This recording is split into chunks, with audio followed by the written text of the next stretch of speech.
Hello everyone, welcome to today's class. The topic that we are going to see today is C fundamentals, the general structure of C, the data types and variables, and lastly we'll be seeing the format specifiers. So C is a structured programming language, and every C program and its statement must be in a particular structure. So I have given here a general structure of C. Okay, so the first part that we can see in this general structure is the comments. Okay, so in this comment we see that this is optional. Okay, and generally this is used to provide description about the program. This comment can also be used anywhere in the program. So we'll be seeing what is this comment in the later part of this video. The next part that comes is the pre-processing commands. So this pre-processing command is also optional, and this is generally used to include the header files and to define constants. Okay. Then we have the global declarations. This part is also optional as well, and this is used to declare the variables that will be used for multiple functions. Okay, this global declarations will act as a common variable for multiple functions. Then we have the main part, the starting part of our C program, which is the int main. So main is a user defined function, and it is a compulsory statement. It indicates the starting point of a program execution. Without main, the compiler does not understand from which statement execution start. So basically this int main is the starting point of our program. Then within this int main we have the body. Okay, and in this body we have some local declarations. Okay, so this local declaration, and we have some executable statements. So all of this local declaration and executable statements need to be ended by a semicolon. Okay, so usually in statements, while if we end it, we use a period. Okay, that is this period, right? But now for ending statements, for local declaration, for executable statements, we'll be using this semicolon, right? Now this local declaration and executable statements are written according to our requirement. Okay, then we have the return statement as well. We'll be seeing what this return statement does. Okay, then lastly we have the user defined function. So this is also optional. This is used to provide implementation for user defined functions that already declared either at global or local declaration part. So this is optional as well. Okay, now let us move on to the simplified structure of our C program. So previously we have seen the general structure. Now let us see the simplified structure in which it will be easier for us to comprehend and understand. So the first part is the header. Okay, so in this header part, the first and foremost component is the inclusion of the header files in a C program. So a header file is a file with .h. I have listed some of the header files below. Okay, and out of all these header files, the most important header file is this one, the stdio.h. So as I've already told you that this header file will have an extension .h. So this is true for all of the header files that I have listed here, right? But why is this header file so important? So this std, this stands for standard, and then the io, it stands for input output. Okay, so this means that this is standard input output, and this defines the core input and output functions. So if we include this header file hash include stdio.h, then we can use the function printf. Okay, so this printf function is usually used for printing any variables or anything that we want according to our requirement. But in order to use this printf function, we must include this header file, that is the hash include stdio.h. For every of the header file, before we write the stdio.h, we need to give the macro, that is the hash include macro. Okay, so this is basically a fragment of code which is needed by our program so that the compiler understands which header we are including. Now moving on to the main method of our program. Okay, so as I've already told that this is the starting point. Okay, so this main function is the starting point of our code. So the compiler will start everything, or it will start processing or compiling everything from the main function. Then we have the variable declaration. So the next part of any C program is this variable declaration. It refers to the variables that are to be used in the function. Okay, so in the C program, no variable can be used without being declared. We will see the significance of this when we are discussing about the data types and the variables. Okay. Now, in this variable declaration, you can see that I have declared a variable which is a, okay, and the data type of a is int. Okay, so we'll further see how we have to declare variables or what data types are there. Okay, now let us move on to the next part, which is the body. So body of a function in C program refers to the operations that are performed in the function. It can be anything like manipulation, searching, sorting, and printing. Okay, so for this part, I have just printed the value A. Okay, so this print function also will be described in detail later on in this video. Okay. Then last part is the return statement. So in this return statement, I have given a return 0, right? So let us see what this return statement is. So the last part in any C program is the return statement. Okay. So the return statement refers to the returning of the values from a function. This return statement and return value depend upon the return type of the function. For example, if the return type is void, means null, then there will be no return statement, right? And in any other case, there will be a return statement and the return value will be of the type of the specified return type. Okay, so let us see what all of this means. So here, as you can see in this main method or main function, okay, so method and function stands for the same thing. So where in this main method or in this main function, as you can see, the type is int, right? So this int stands for integer. So now when we are returning 0, we have to return 0, right? Because we have to return something that is of the type integer. So 0 is an integer, right? So that is why we are returning 0 here. We could have also written return 1, return 2, return 3, or anything else. We could have given here any integer. But why we are giving a return 0? We are giving return 0 to specify to the compiler that, okay, this function is finished. We will not continue anymore. So in general, know this, that if you give return 0 in this main function, you are telling the compiler that your work is over, okay, that your coding is over and you will finish compiling or processing up to here. Now let us move on to the next part, which is the comments part. So in the comments part, what is basically comment? As I have already said, it is used to provide a general description. Okay, so this comment can be written in this format by giving a forward slash and an asterisk sign. So if you give a forward slash and an asterisk sign in the beginning of a statement and in the end of a statement, then that statement becomes a comment. Okay, and what is this comment? This comment is usually ignored by the compiler. So anything that you write within this comment will be ignored by the compiler. You can maybe write anything that you want, maybe to understand, maybe to determine or distinguish something, some components. You are writing a comment so that if you see later on, you will understand what is this. Okay, so basically we use this comment to provide some description of any code that we have written or anything that we like. Okay, so this is a comment, right? And this comment can be also spanned in multiple lines. So if, say, for example, you have given a forward slash and an asterisk here, and then you are writing some statements, okay, and then at the end of this statement you have again given the asterisk sign and then the forward slash, then all of these statements will be treated as a comment and this will be ignored by the compiler. Okay, so this comment can appear almost anywhere, right? Now we have another technique of commenting only single lines. So for single line, we can comment using two forward slashes. So if you use two forward slash, then that statement will be treated as a comment. Okay, so this is a simple comment.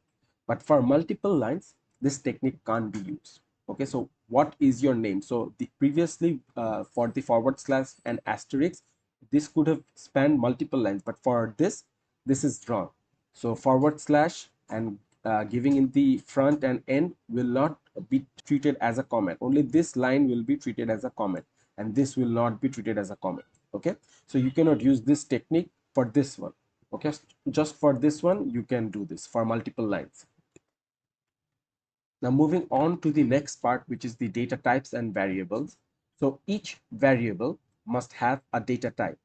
Okay, so what are variables? So variables are anything that we use in our program to do operations, and these variable names can be anything except for the keywords that are set by the compiler. Variables are also partly known as identifiers, so we will be discussing what keywords and identifiers are at the end of our discussion. Now let us focus on what variables and data types are. So data types specify what kind of data it will hold.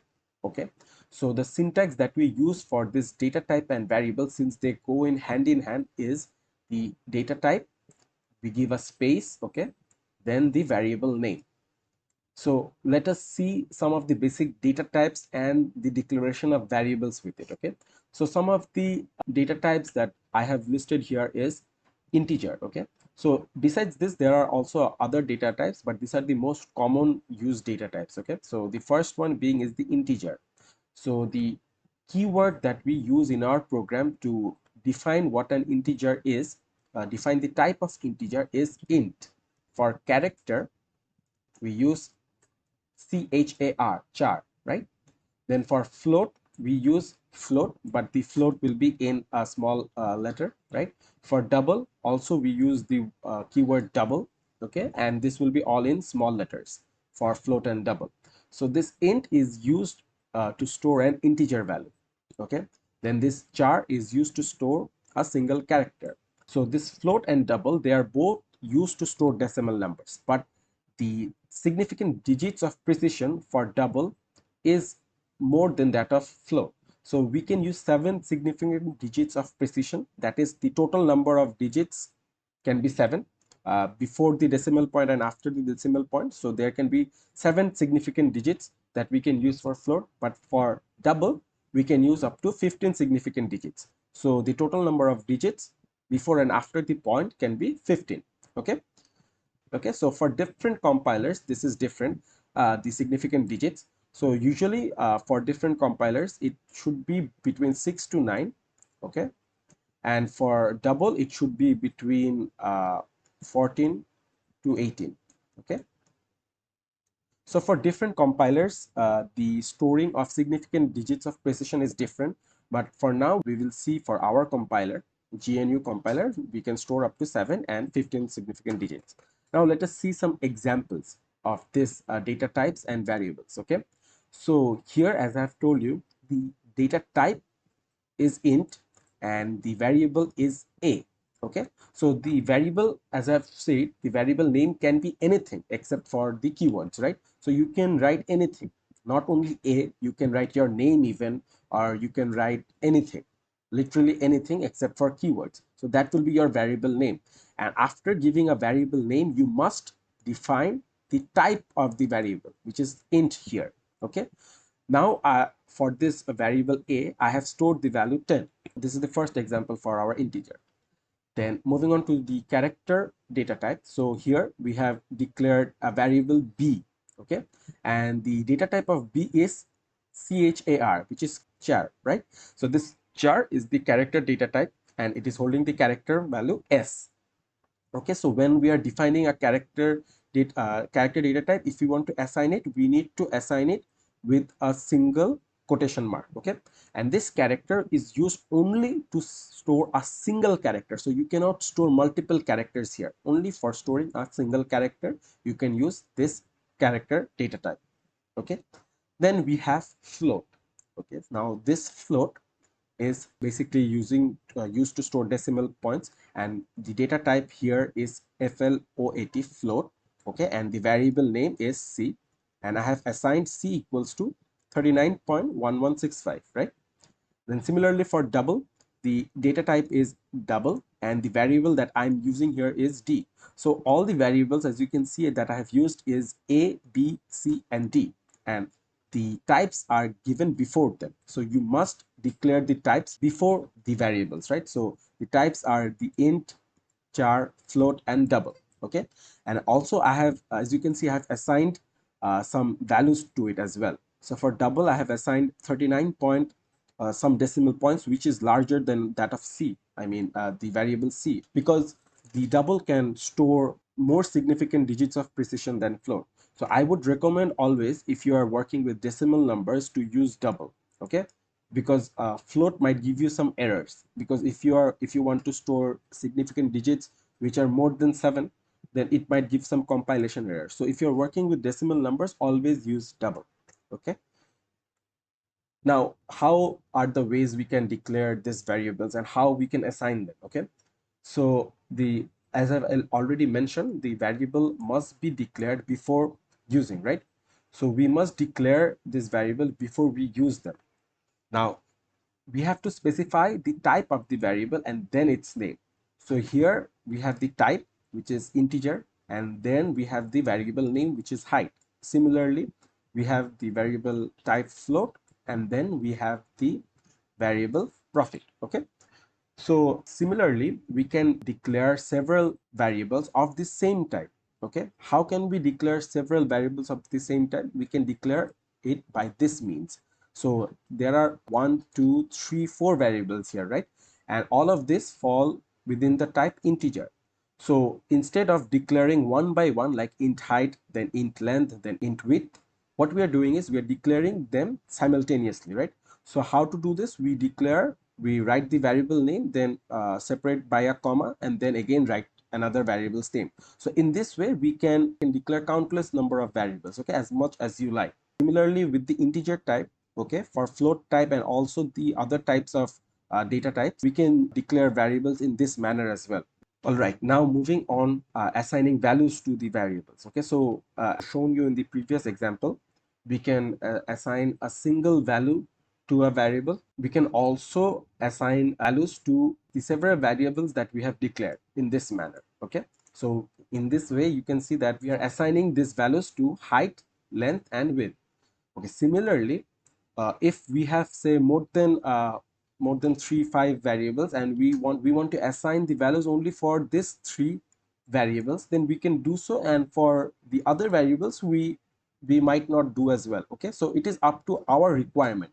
So this is the way that we can declare and assign variables. So it is totally dependent on the user, how they want to declare the variables, or if they want to assign some variables. So these are the ways that you can assign them. Okay, so you can assign them multiple at a time, or you can assign them singly. So it is up to you how you do it. Okay, so from example 2, you can see that we have assigned some values with the variables, right?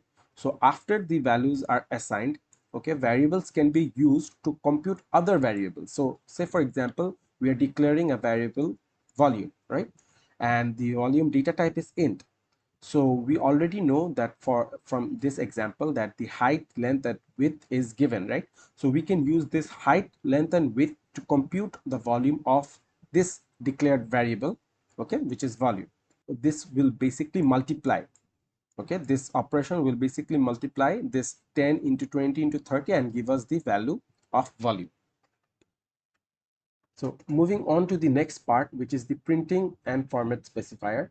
So we use the printf function that I have already shown to display the current value of a variable or to write anything.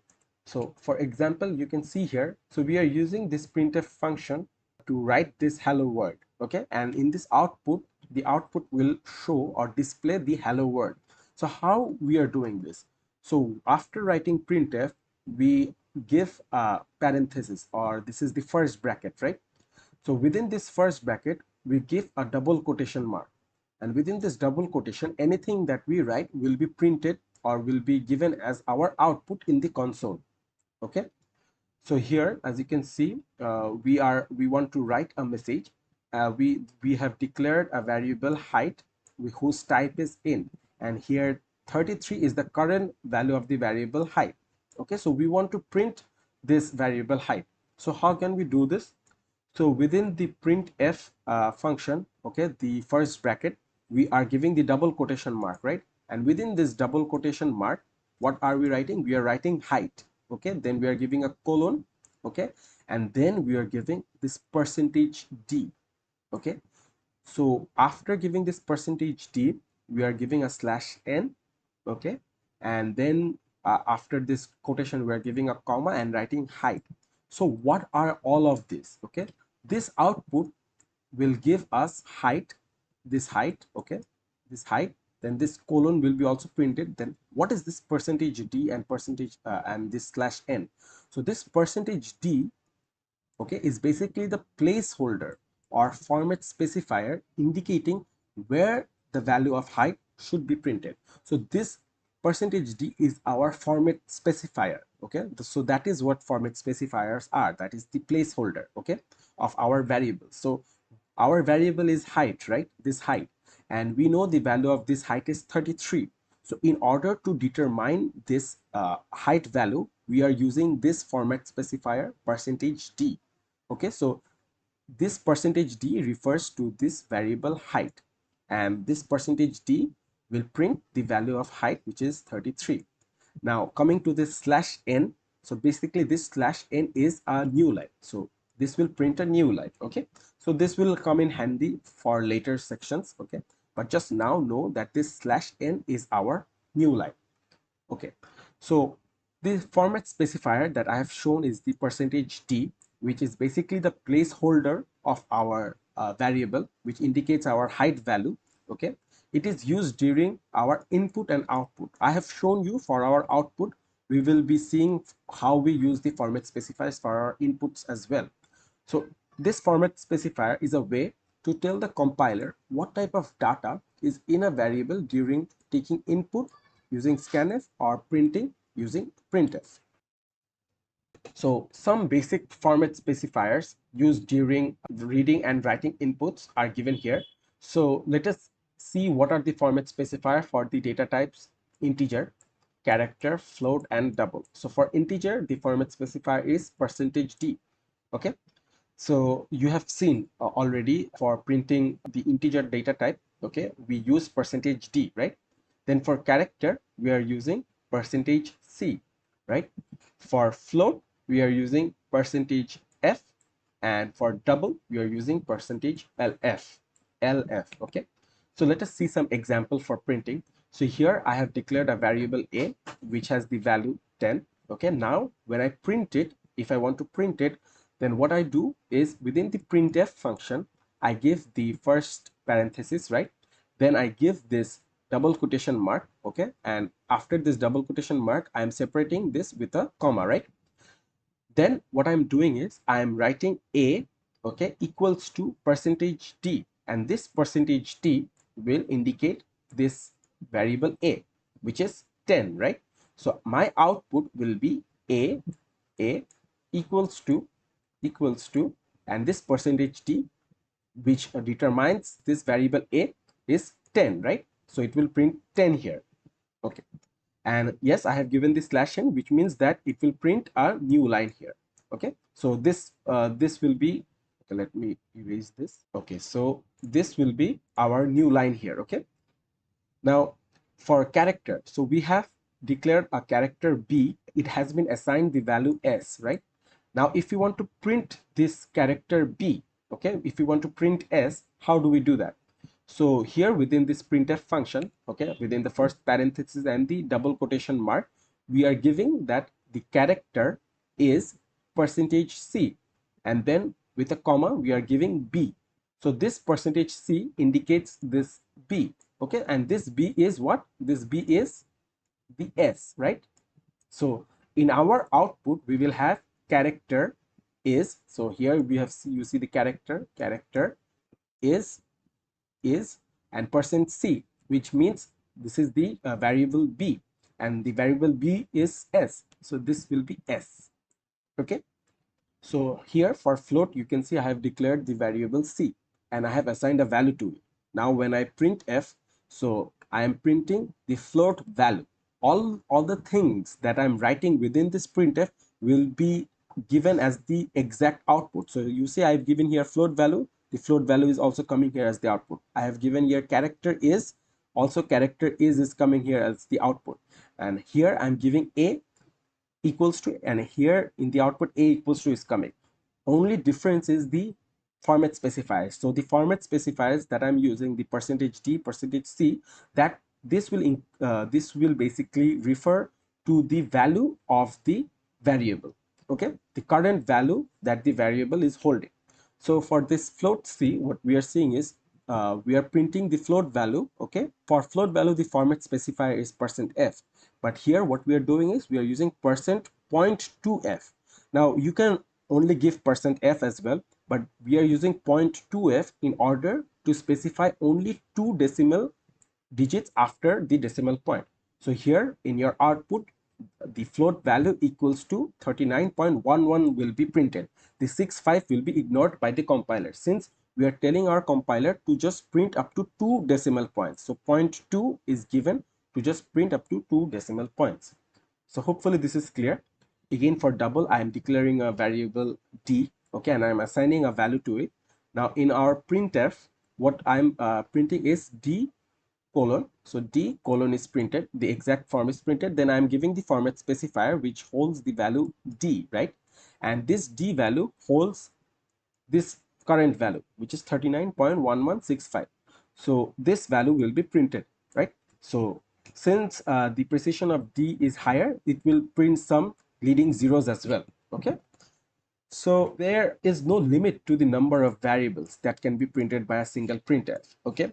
So if you want to print multiple things, you can also do that as well.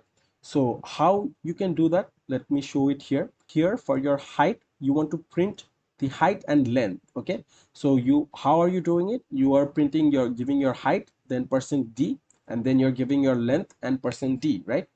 So this %d will refer to this height, okay, and this %d will refer to this length, okay. So let me say this again, how to basically print multiple variables. So within the printf function, okay, within this parenthesis and within this double quotation mark, okay, since you have written two format specifiers here, you have to also include this format specifiers variables, right? So for this %d, this is the first height, and for this %d, this is the length. In this way, you can do it for as many amount of variables that you want to print by a single printf, okay.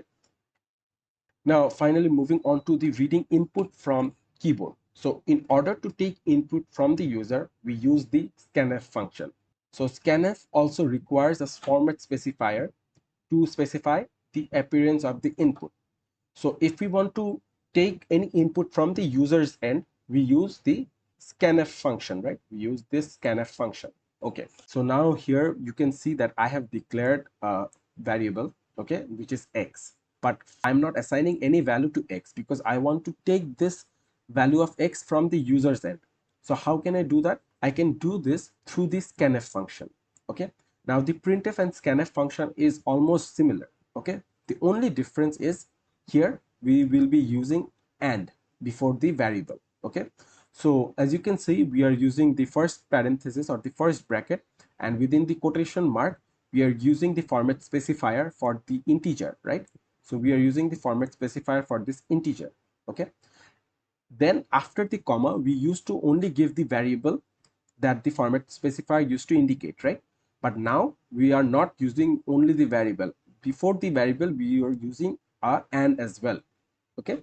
So in this manner, the input is taken from the user and then it is stored in x.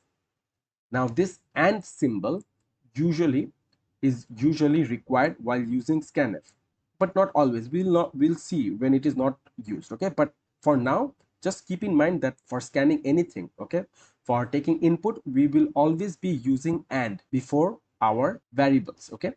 So let us see some examples. So the first example that you can see is of the integer. So here what we are doing for the integer, we are taking two integer values, okay, for x and y, okay.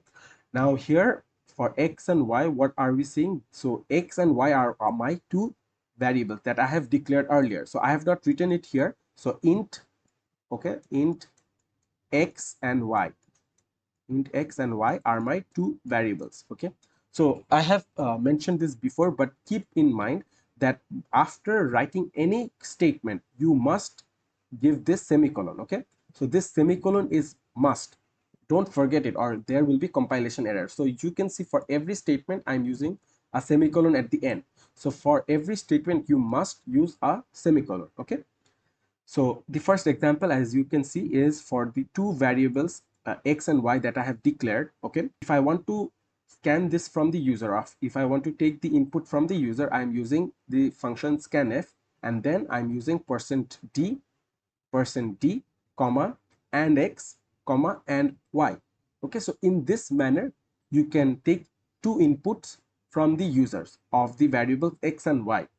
Okay, so similarly for our character, so how are we doing this for our character? Okay, so similarly to integer, so we are writing the scanf function, we are giving the first bracket, and within this parenthesis what we are doing is we are giving the format specifier %c.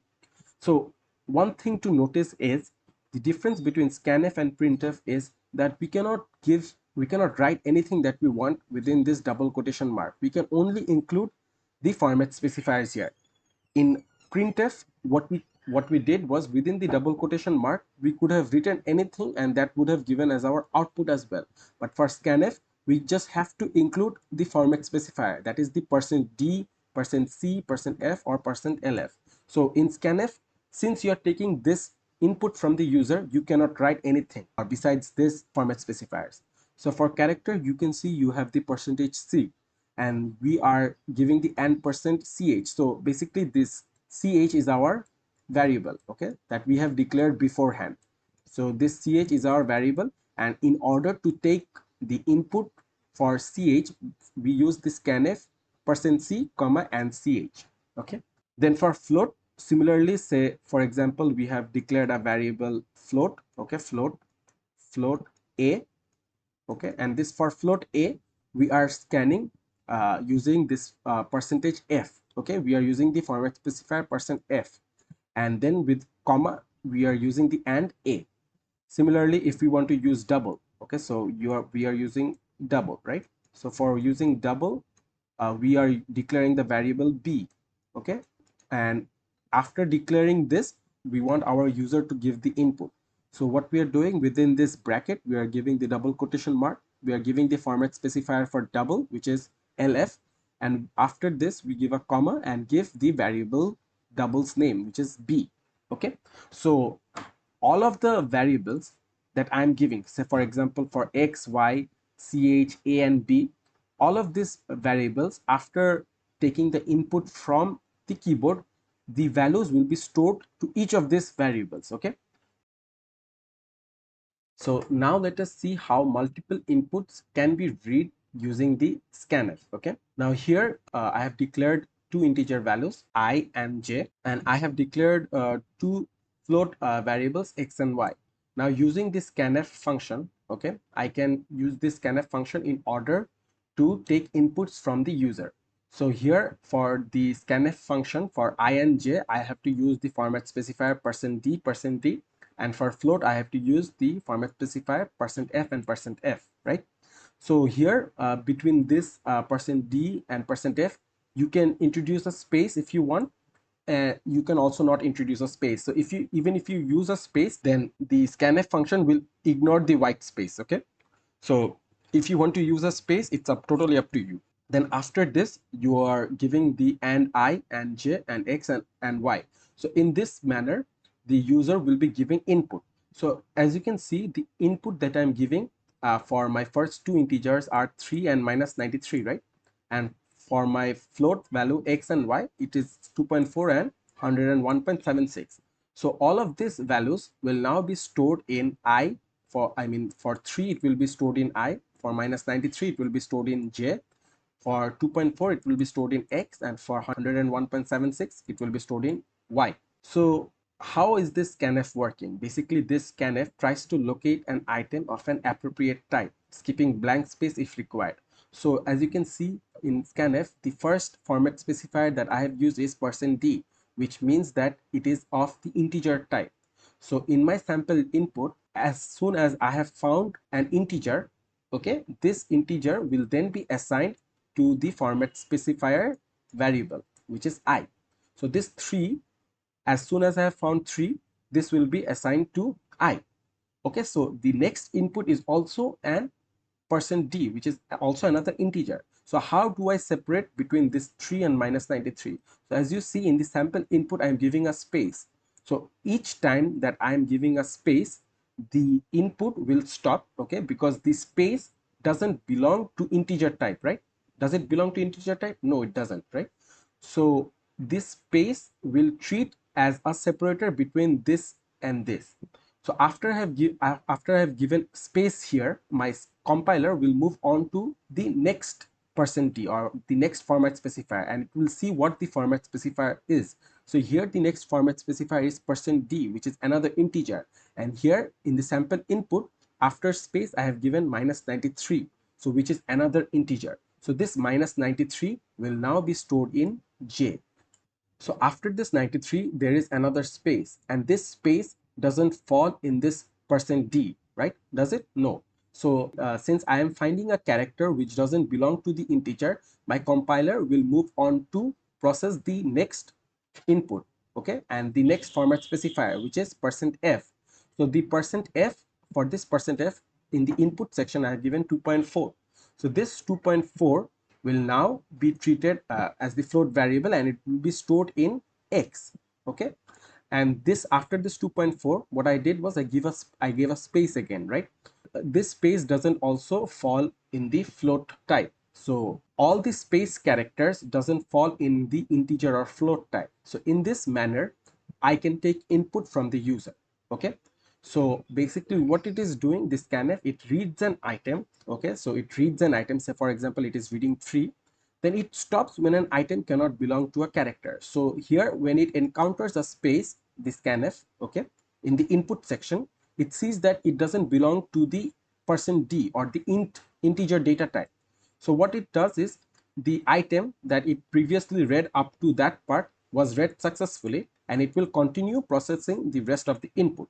So after it finds a space character, it sees that it has found 3, okay, and it will stop processing this one, okay. And after it will stop processing, it will move on to process the next one. As I've already said, the scanf will ignore the white space characters, okay. So even if you give a lot of spaces between this %d and this %d, the scanf will simply ignore it, okay.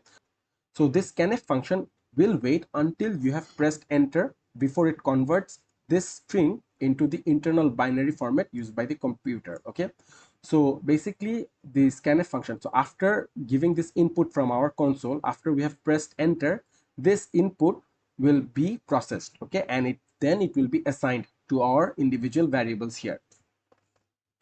Okay, so moving on to the last part, which is the identifiers and keywords. So basically these identifiers are names for variables, function, macros, and other entities. So macros are basically a fragment of code that we use in our program. We have functions, okay, which we will see later on what functions do. So identifiers are basically the names for variables, functions, macros, and other entities, okay.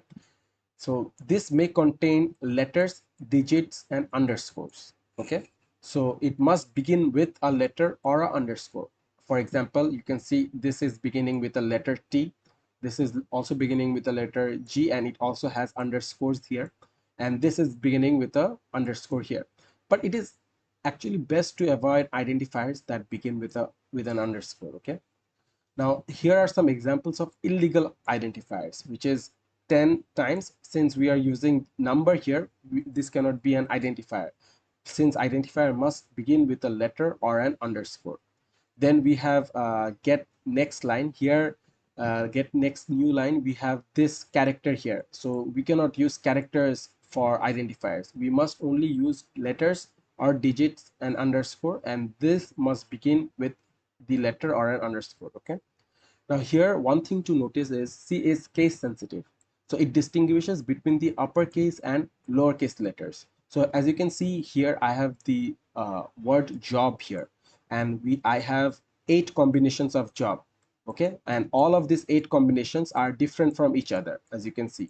So this will all be treated differently in our C program, okay. So remember that C is very case sensitive, means it distinguishes between the uppercase and the lowercase letters. Okay, lastly, we have the keywords. So these keywords are predefined. They are reserved words that are used in programming that have special meanings to the compiler.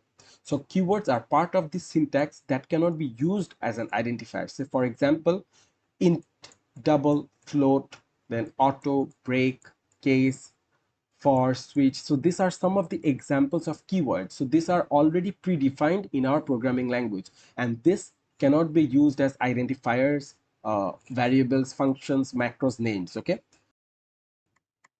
All right, now let us see a demo code of all the concepts that we have seen today.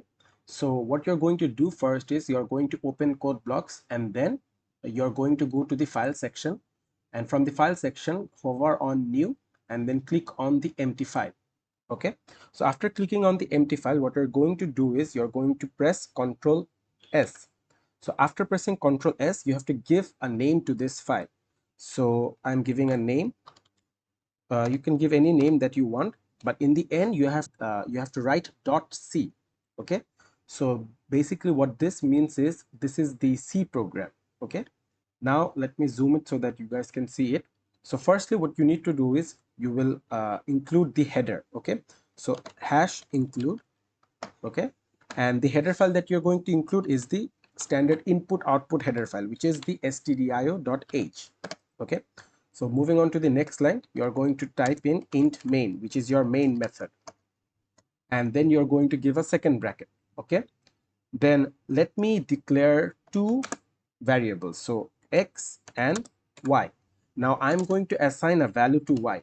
Okay, so this is 10, and for x what I'm going to do is I'm going to take the input from the user. So I'm going to use the function scanf. Okay, so I can use this function scanf since I have used the header file include stdio.h. Okay, now what I'm going to do, I'm going to include the format specifier %d. Okay, then comma and x, right?